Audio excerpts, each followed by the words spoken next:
about 45,000 off what we requested last year, just by shopping hard, looking for.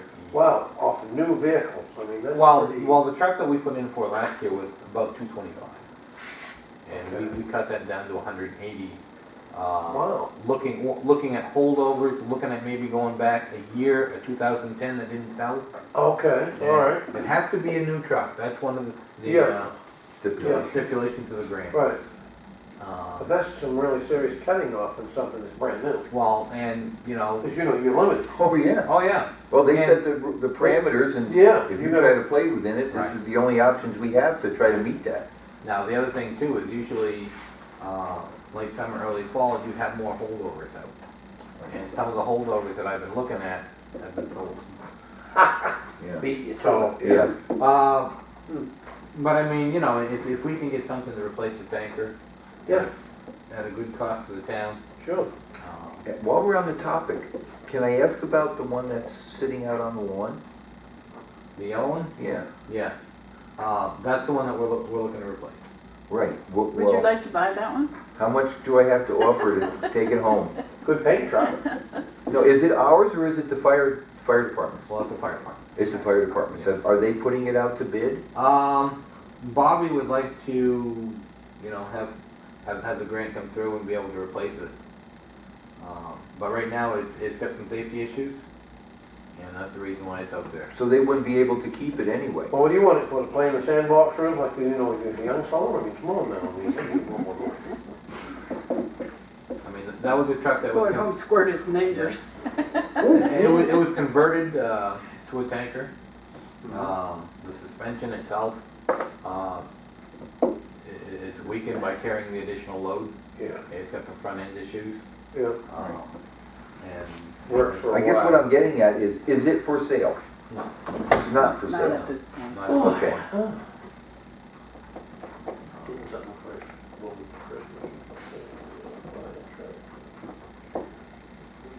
Next item. Got an email, I was talking to Nick Hodgkins. We've been talking back and forth about looking to get a brownfield grant to help the Historical Society clean up the old Columbian factory site. I was speaking with Maureen. The town has tried in the past, but there's been some financing issues. There's been whether or not grant money's available. In talking to Nick, he would like to set up a meeting with the town, with a member of the Historical Society, and see what we can do about getting an application in, and see if we can get this site cleaned up. He's looking at the first 3 weeks in December, and I spoke with Barb Salado, president of the Historical Society. The first week in December for her is not good. Second and third week she's available. So I was wondering if maybe I could tell him that some of the selectmen would be available to sit down with him and Barb and see what we can do about putting together an application for that site. I would be interested to. Definitely interested. Certainly. Okay. I mean, I'm hopeful. I went down and I looked at the site over the weekend, and as long as you're not looking where the factory is and the pile of cement is, it's a beautiful site down there. It is. I mean, It is an attractive nuisance, and there was some, I think about a year ago, we had a concern because someone had taken a ladder and put it in the building, and of course, that's not really a safe structure. Concrete overhead like that, it's loud, but in there. Yeah.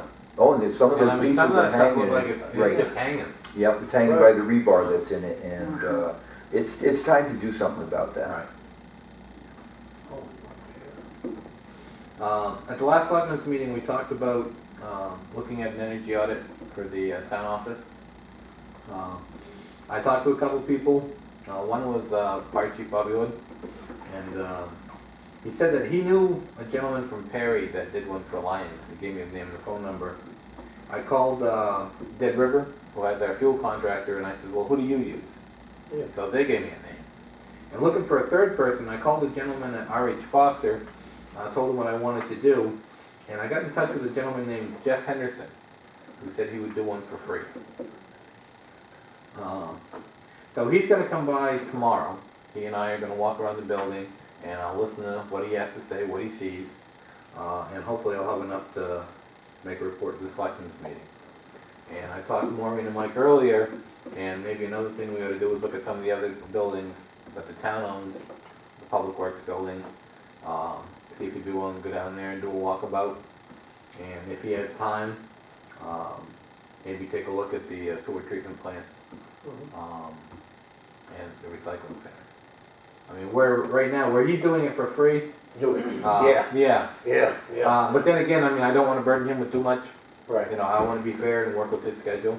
If he has to come back, he has to come back. Mhm.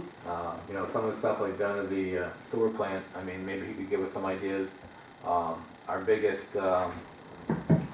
energy users down there are gonna be those electric motors.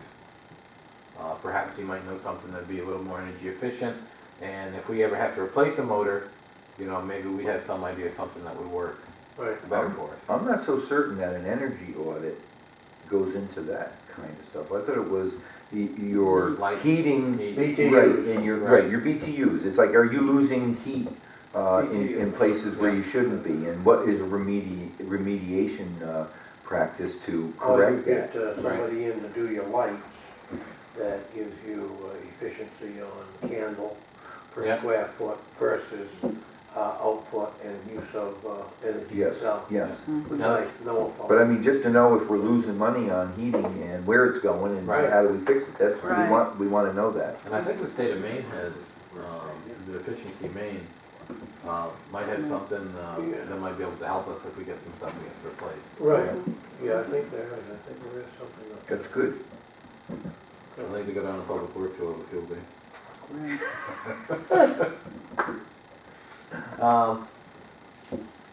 I got a note here. The Bangor Daily News is recognizing the town clerks of the state. We talked at the last selectmen's meeting about all the work that the clerks did on the municipal and federal election. We've got a letter here from the Bangor Daily News. It says, "Dear Town Clerk, thanks to you and your fellow town clerks, I'm pleased to report the results from 81% on the 578 precincts in Maine have been called in or faxed to the Bangor Daily News by 2 a.m. November 7th. I was able to make contact with most of the outstanding precincts on Wednesday to complete the unofficial tally that we publish on our website and in today's edition. We are grateful to you for taking the time to answer our request that you call the Bangor Daily News with your totals. You and your staff should be proud of your achievement in conducting another successful election for the voters in your community. I cannot thank you enough for taking the time to fulfill our request by sharing those results in a timely manner after you've had such a long day. As a reminder, the Bangor Daily News will forward a check in the amount of $2,000 to your Town and City Clerks Association Scholarship Fund, with our thanks for your response in both the primary and general election this year. Thank you for your responding. Sincerely, Jan Luchin, an elections coordinator." And that's from the Bangor Daily News. Good job, Betty. Good. Thank you, Betty. And we made our deadline. And we did good girl, let's do it. And good job to the two workers in the Yes, back. yes, All the election workers. that's it, yeah. I believe Betty has utilized some of those scholarship funds in the past too. Yeah, that's what I went to school in last summer. That's right. in Yep. New Hampshire. Yep. And it constantly changes, and you're always in need of education on the next new phase of it, right? Changing. We had, what, 19 new ones this year? Just 19. on election. Oh, Nice smoke. changes, just. Yeah. And Miss Betty has been clerk of the year in the past. How We long got the ago best was clerk that? in Maine. 4 years? Yes. 4 years ago? You were Wow. clerk of the year? Yep. Yeah. Smoking.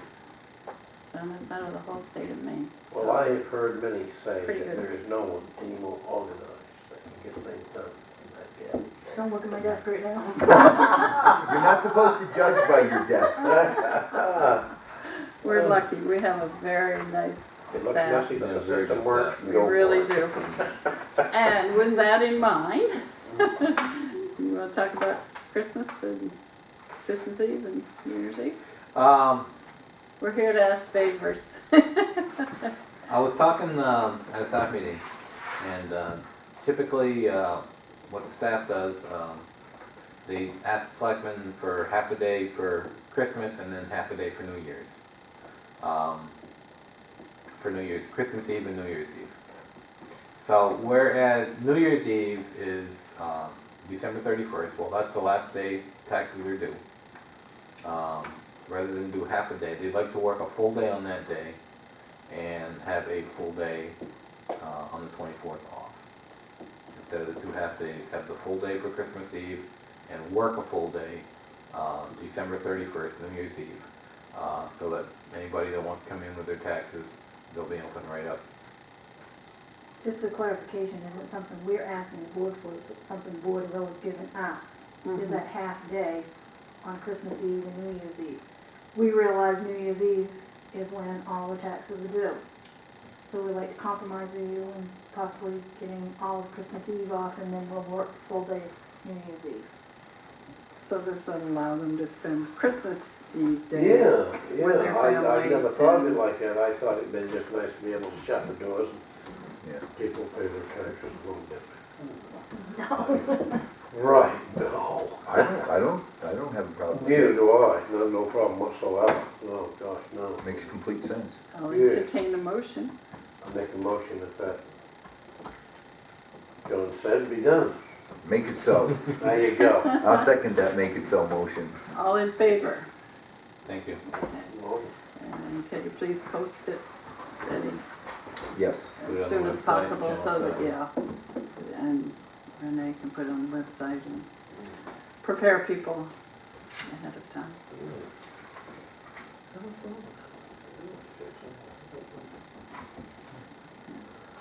Public comments?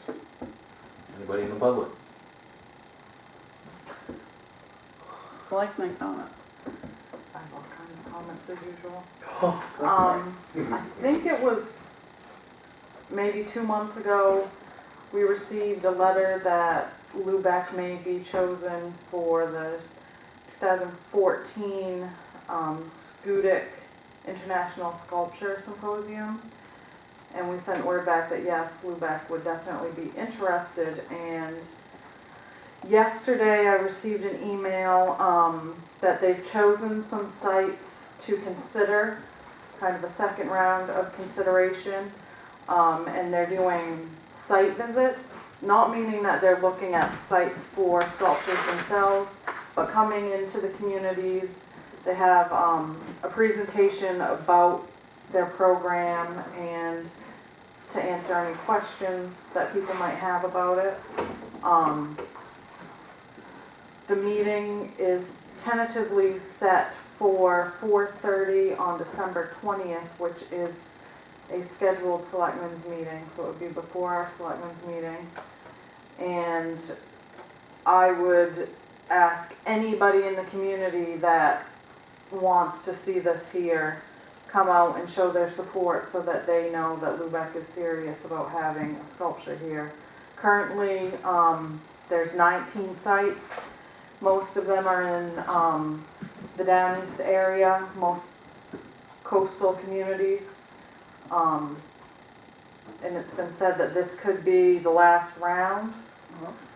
And I personally think that if Lubec's not included, it would be a travesty that our beautiful community isn't included. So hopefully we can get everybody interested to come up and show their support and